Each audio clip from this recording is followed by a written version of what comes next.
말씀을 통하여서 여호와의 도우심으로 또 살아가시는 여러분 되시길 바랍니다. 7장부터 에스라서의 저자 에스라가 등장합니다. 7장에서 처음 등장하는데 에스라는 우리가 잘 알듯 율법학자입니다.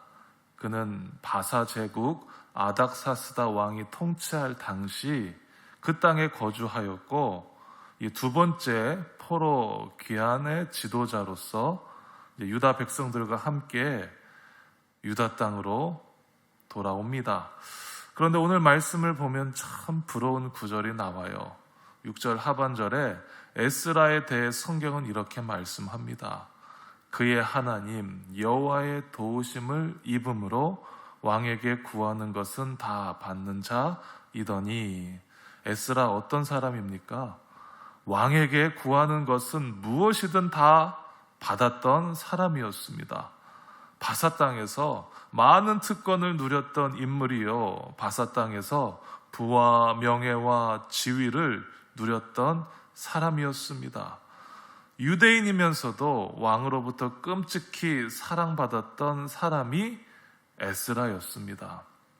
그런데 이렇게 왕으로부터 사랑을 받고 왕에게 구하는 것 모두를 얻게 된 이유에 대해서 성경은 무엇이라고 전합니까?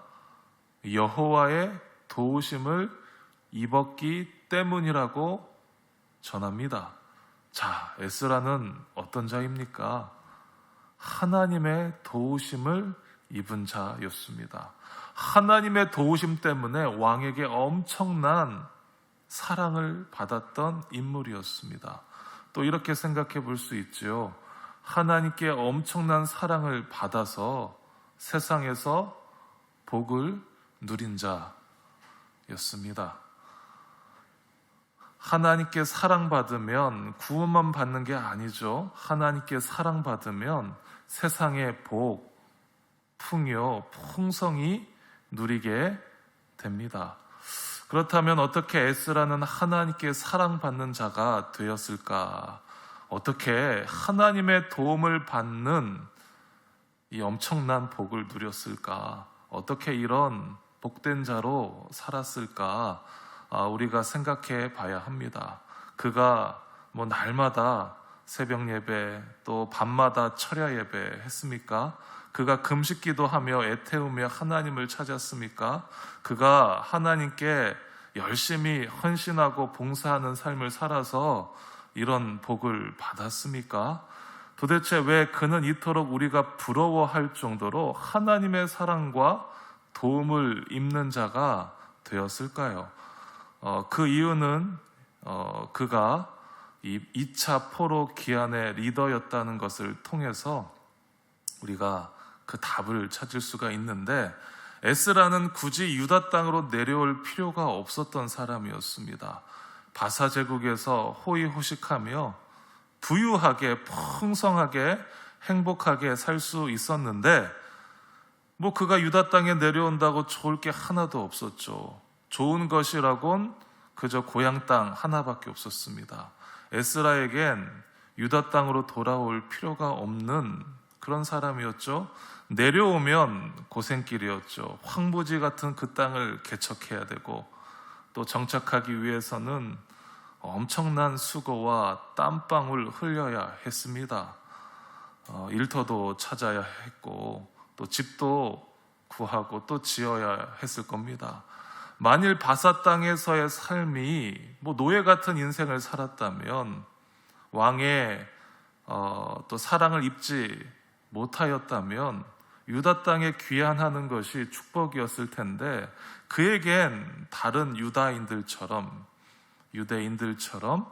유대 땅으로 돌아오는 것은 좋은 길이 아니었습니다. 고생길이었고 오히려 누렸던 특권을 버리는 길이었죠. 그럼에도 어떻습니까? 에스라는 고생이라는 것을 알면서도 고향으로 내려갔습니다. 모든 특권, 부와 지위, 명예 다 버리고 고향 땅을 택했습니다. 이 에스라의 모습을 통해서 우리는 그의 신앙을 추측할 수가 있죠. 에스라는 어떤 신앙의 사람이었습니까? 자신의 안위보다, 자신의 뜻보다 하나님의 뜻을 먼저 생각하고 하나님의 뜻을 먼저 택하였던 사람이 에스라였고, 그런 믿음의 사람이었습니다. 모든 삶의 1순위가 하나님이었던 거죠. 하나님께서 명하시면 늘 순종하였고, 하나님께서 말씀하시면 늘 들었고, 그 뜻에 순복하였던 자가 에스라였던 거죠. 하나님 우선주의자였습니다. 하나님의 뜻이라면 핑계대지 않았고, 이해타산 따지지 않았고, 하나님만 최우선으로 생각했던 인물이 에스라였습니다. 이런 에스라, 하나님께서 얼마나 기뻐하셨겠습니까? 무엇을 하든지 하나님의 뜻을 찾고 하나님의 뜻을 묻고 하나님의 뜻을 선택하니까, 이런 신앙의 사람이니 하나님은 구하지 않아도 복 주실 수밖에 없는 거죠. 여러분, 복은 에스라처럼 받아야 합니다. 복을 달라고 구하기보다, 간구하기보다, 오늘 하나님께서 나에게 무엇을 원하실까? 하나님의 뜻은 무엇일까? 하나님은 나를 통해서 무엇을 원하시고 또 무엇을 또 내가 하길 또 기뻐하실까라는 그 고민과 생각을 하면서 내 뜻은 택하지 않고 하나님의 뜻만 택하며 살아가는 그 믿음의 길을 주 앞에 내어드리면 하나님께서는 구하지 않아도 복 주시는 거죠. 이렇게 내 뜻을 택하지 않고 하나님의 뜻만 택한다라는 것은 무엇입니까? 정말 하나님을 사랑한다라는 거죠. 하나님만 기뻐하는 거죠. 여러분, 기독교는 세상의 종교가 아닙니다. 무속신앙 아닙니다. 기독교는 하나님을 기뻐하고 예수님을 기뻐하고 삼위 하나님을 즐거워하는 신앙이죠. 영원토록 한 분 하나님, 우리 웨스터민스터 요리문답 제1문이죠. 영원토록 한 분 하나님만을 즐거워하는 신앙이 기독교 신앙인데, 우리가 유교의 영향을 받고 불교의 영향을 받아서, 무속신앙의 영향을 받아서 우리가 하나님을 기뻐하고 즐거워하기보다 그렇게 종교적인 모습으로 주 앞에 나아갈 때가 많아요. 그런데 우리가 에스라처럼 하나님과 또 예수님, 이 삼위 하나님을 즐거워하고 기뻐하고 사랑하면 주님은 에스라처럼 구하지 않아도 하나님의 도움을 누리며 살게 하십니다. 신앙생활은 참 어렵지 않아요. 하나님만 사랑하면 되는 건데, 예수님만 사랑하면 되는 건데, 그분과 동행하면 되는 건데, 그러면 다 주시는데, 구하지 않아도 주시는데 우리가 그렇지 못하는 거죠. 물론 복받기 위해 거짓 사랑해서는 안 되는 거죠. 내 안에 예수 사랑이 없다면 먼저 회개하고 예수를 사랑하는 마음을 달라고 기도하는 게 먼저죠. 그런데 우리는 예수만 사랑하기엔 핑계거리가 참 많은 것 같아요.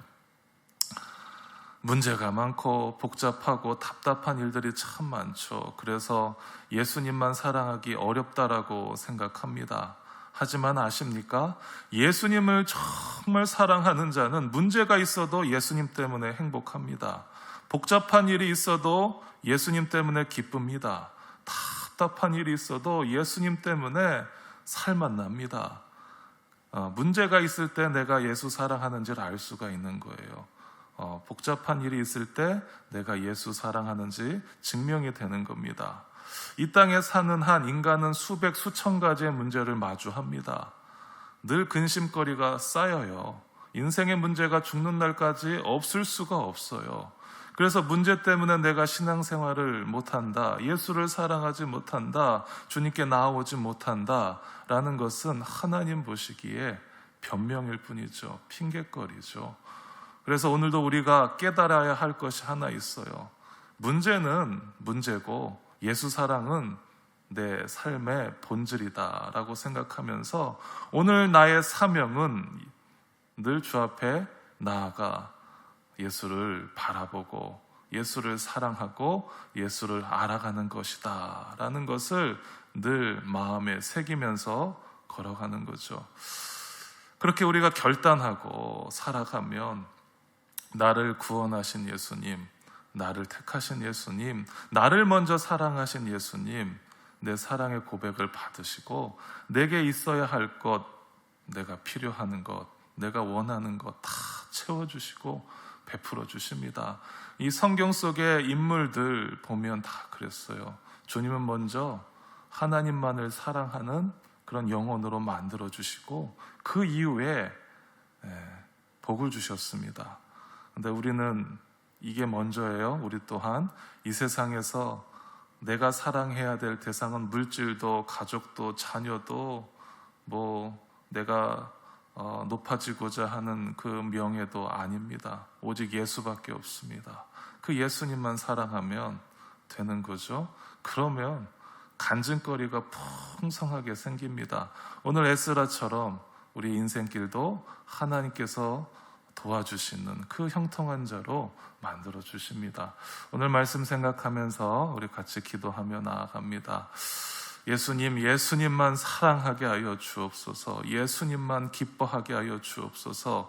문제와 상황 앞에서도 그 문제와 상황이 예수 사랑을 방해하지 않게 도와주시고 오히려 예수 사랑을 증명하는 그 문제와 또 사건이 되게 하여 주옵소서. 말씀을 생각하며 같이 기도하며 나아갑니다. 예수님 감사합니다. 오늘도 귀한 생명 주시어서 하루를 살게 하시고 이 새벽에 단잠을 깨워주시고 주님 전에 나와 또 기도로 나아가고 또 말씀을 듣게 하시니 감사합니다. 오늘도 우리가 어떻게 신앙생활 해야 되는지 주님이 에스라 7장 이 말씀을 통하여서 알게 하시니 감사합니다. 우리가 주님을 찾고 구하는 또 신앙의 사람이온데 에스라처럼 살게 하여 주옵소서. 하나님의 뜻을 찾고 구하고 선택했던 에스라처럼 하나님만을 최우선주의로 또 생각하며 또 하나님만을 사랑하는 그런 믿음의 길을 걸어가게 하여 주옵소서. 우리가 인생길을 걸어갔지만 하나님이 1순위가 아니었습니다. 내 삶의 필요들, 또 내가 원하는 것들, 또 내 가족들, 그것들이 1순위가 될 때가 참 많았습니다. 하나님께 핑계를 대고 또 여러 변명거리를 댈 때가 참 많았습니다. 정말 나의 영원한 신랑은 오직 예수님이시온데 예수님과 저 천국에서 영원 복락으로 누릴 나의 신랑 되시온데 이 땅에서 유한한 이 땅에서 우리는 그 주님을 먼저 생각하지 않고 나의 타락한 죄성으로 세상을 먼저 생각하고 그 문제와 사건 앞에서 근심 속에서 살았습니다. 주여 불쌍히 여겨주시고 이제는 에스라처럼 정말 하나님만을 사랑하고 예수님만을 사랑하는 믿음의 사람 되게 도와주옵소서. 그런 믿음의 사람이 되어서 구하지 않아도 복받고 이런 간증을 세상 만민에게 또 전하는 그런 또 전도의 사람도 되게 하여 주옵소서. 결국은 주님은 인격적으로 교제하길 원하시고 그런 인격적인 교제 안에서 복 주시는 분이시온데 우리가 그 주님을 알게 하여 주옵소서. 그 주님을 만나게 하여 주옵소서. 그 주님 때문에 늘 인생이 형통하게 하여 주옵소서. 날마다 시온의 대로를 걷는 인생길 되게 하여 주옵소서. 예수님이 느껴지고 예수님의 음성을 듣고 예수님의 뜻대로 살아감으로 말미암아 정말 신앙의 삶이 이 세상의 그 무속신앙 타종교의 신앙이 아니라 정말 주님이 살아서 역사하시는 그 신앙 믿음의 세계임을 똑똑히 알게 도와주옵소서. 분명히 알게 도와주옵소서. 주님 오늘도 걸어갑니다. 주님께서 인도하여 주시옵소서. 감사드렸고 예수님 이름으로 기도하옵나이다. 아멘.